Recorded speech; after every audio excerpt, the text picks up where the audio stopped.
Hi everyone, and welcome back to U University. I'm Dr. Kelly.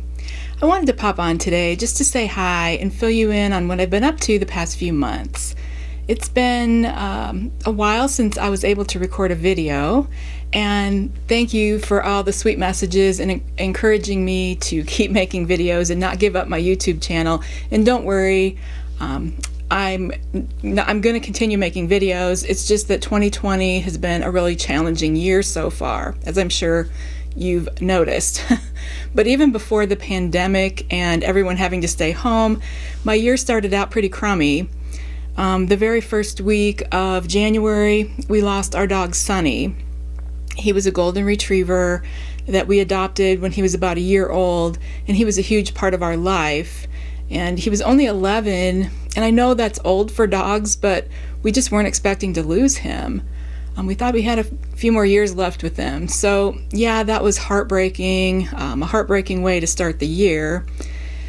And we had lost our cat last May, but I don't think I told you that we ended up adopting another cat from the shelter last October, and her name is River because she was found wandering near the Mississippi River, which is about 30 miles from where I live.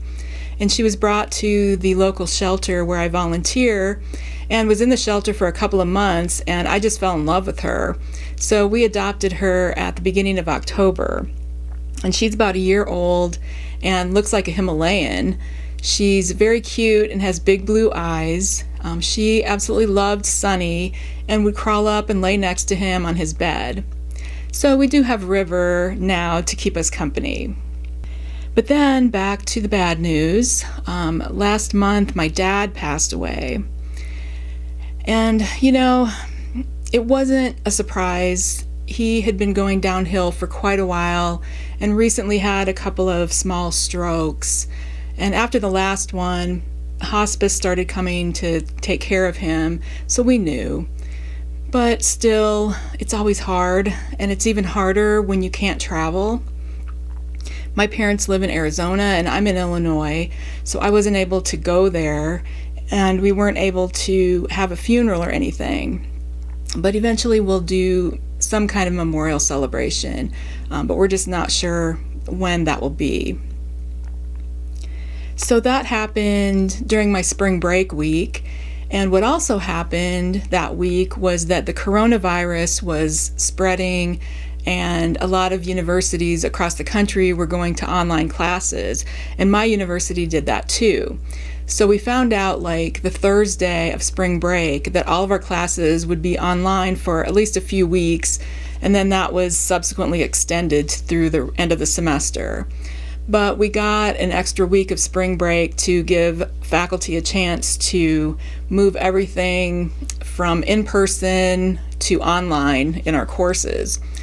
So yeah, we had an extended spring break, but it wasn't really a break because that second week I was super busy trying to figure out new schedules for my classes and what material we could actually cover. I did end up doing new schedules for my classes, dropping some topics, and I decided to have regular class meetings using Zoom, which, if you're not familiar, is a video conferencing software.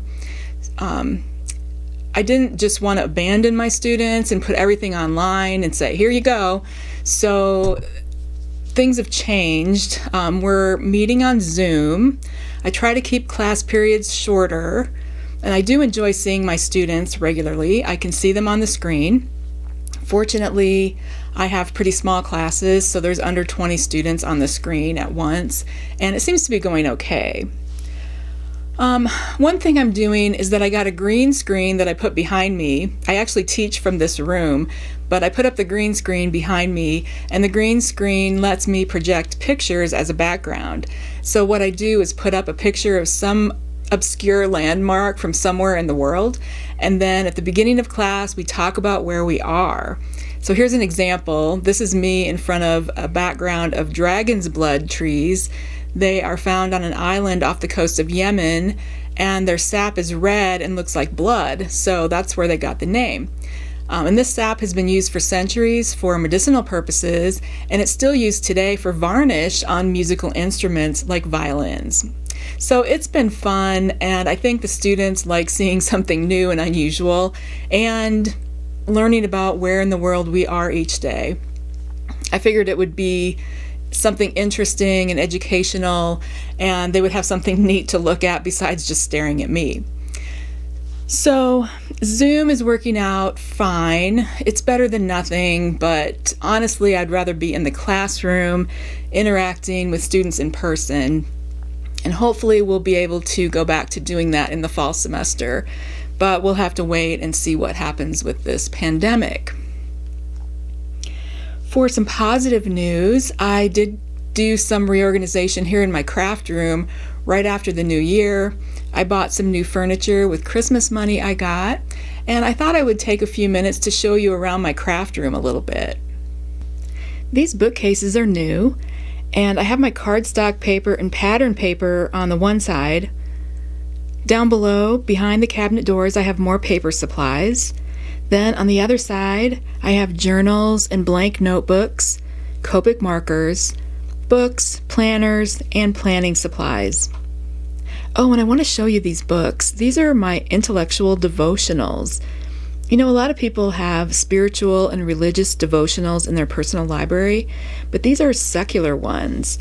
But it's basically the same concept. There are 365 lessons in each book, so you basically read one page a day, and then you can contemplate what you've read about and learned, or sometimes I do a little journal entry about what I read for that day. You know, I'm a great believer in continuing adult education, and I'm sure most of you are too. And this is a pretty nifty way to learn some important things about human culture and knowledge. So yeah, these books contain great, easily digestible tidbits, and I learn something every week. I think there are 6 books in the whole series, and I have 4 of them so far. The ones I have are the original one, which includes the topics of history, literature, art, science, music, philosophy, and religion. I also have biographies, modern culture, and health. These intellectual devotionals are fabulous books to have for yourself or to give as a gift. Okay, so back to my craft room. My fountain pen collection is in that little wooden drawer unit. On the bottom shelf, I have coloring books, magazines, and a few other planners. Yeah, I tried quite a few planners last year to find the one I liked the best, and I was going to do a video about that, but I feel like now it's too late in the year, and everyone already has their planner for the year. But, you know, after we finish this quick craft room tour, I'll just give you a brief review of my current planner because I do love it. All right, then going around the room from the bookcases to the left, you see my yarn stash in a new wood modular unit. I got this on sale at Target, and I moved all my yarn from my old wire storage cubbies to this unit. I really like that it's sturdy and has the clean look of the white painted wood on all these furniture pieces. This unit is a little smaller than my old wire one, but I just filled up the cubicles with yarn and almost all of it fits. There were a few skeins that didn't fit, but I guess I'll just have to knit those up. On the bottom row of the shelving unit, I have 4 cloth bins that I also got at Target. Inside those, I have project bags, some yarn that didn't fit up above, knitting projects that are in progress, and some shawls that I have knit over the years. So yeah, this is all of my yarn stash now, and this is what you see in my video background. Moving on around the room to the left, my husband got me a laser printer for Christmas. I use it to print stickers that I cut out on my silhouette. I use the stickers in my planner. Well, I use the printer for more than just stickers, but that's one reason why I wanted it. It's a Brother color laser printer, and I'll put the link down below if you're interested. We got it at Best Buy, and I've been very happy with it. No problems whatsoever. Next to my giant laser printer is my tiny Canon selfie photo printer. I love this little thing. Last year, I started doing a memory book, and it was so much fun that I'm doing another one this year. It's kind of like a scrapbook, but you have a week at a time in one spread. So every Sunday, I print out pictures that I took from that week and glue them into the appropriate day of the week. So every week, I do print out little mini pictures on my selfie printer. And again, I'll put a link in the description box if you want to go check it out for yourself. Both of my printers are sitting on a cabinet unit that I got from Amazon. Oh, and I got the bookcases from Amazon too. The one the printer is on is where I store printer paper, printer supplies, paper punches, and other things like that. The whole thing is on wheels, so you can move it around pretty easily if you wanted to. Next to my printer is my desk, and this is not new. I have had this desk for seriously about 30 years. It is nothing fancy, but it is solid. It doesn't wiggle around when I'm working on a craft project. But it's super heavy and it's a bear to move. I love all the storage it has though. On the right side, there's a file drawer and then another drawer where I keep office supplies like paper clips, tape, Post-it notes, and everything like that. Above that drawer is a pull-out, like a little flat table surface, so that's nice for extra space when I'm working on a project. There's a center tray that pulls out where the computer keyboard goes, and I love that the keyboard is put away and not sitting out all the time. On the desk surface, I keep this cutting mat, which is great because it protects the desktop from cuts and spills. As you can see, there is a ton of storage above the desk surface. Behind the cabinet doors on the right, I have washi tape and a lot of paper crafting supplies, like different kinds of adhesive. Next to that, on the shelves, I have my postage scale, some baby wipes, a stamp scrubber, a little magnetic cutting mat, and then underneath that, I have my address book, address labels, and a bunch of miscellaneous little journals and notebooks. In the open shelf on the left, I have my memory keeper book that I fill in every week, my reading journal where I keep track of books I've read or audiobooks I've listened to, really. And then I have a couple of journals that I write in regularly. Now underneath that storage, on the desk surface in the back, I have a couple of acrylic organizers. The white one has different kinds of pens in each drawer, and the clear one has postage stamps, craft tools that I use a lot, and miscellaneous stickers. Over on the left side of my desk, there's a little shelf that my computer sits on. I have an HP all-in-one, so that's the whole computer right there. There's no separate CPU unit, and I love that. Under the shelf, I have my paper cutter, and that microphone sitting on the desk is hooked up for when I do my classes on Zoom. And then this white countertop that juts out from the left side of my desk is new. I got this at a hardware store. It's actually a pre-cut shelf that's 48 inches long and was 24 inches wide, but I asked my husband to cut the width to 20 inches so it would fit better. And I have it sitting on top of actually a folding table. And this is where I sit and film my videos. On top of this countertop, at the end, I have this spinning tool organizer that I've had for years. I got it at Michael's, and I'm not sure if they still sell it or not. But you can see that it stores a lot of stuff, pens, and I've got glue in there and scissors. And then underneath that, there's little drawers that are great for keeping track of small items. Okay, then under the tabletop, I have a white drawer unit that I got on sale at Michael's. It has 5 drawers, and in that I keep cards and stationery that I'll be sending out to friends. I have a bunch of specialty pens and pencils in there. And in the bottom drawer, I store my sealing wax and seals. All right, and moving on, the last area of my craft room is this white countertop unit that my husband built me. It's actually the height of a kitchen counter, so it's perfect for standing if I want to stand and do some crafting. Over here is where I keep my laminating machine and my silhouette cutting machine.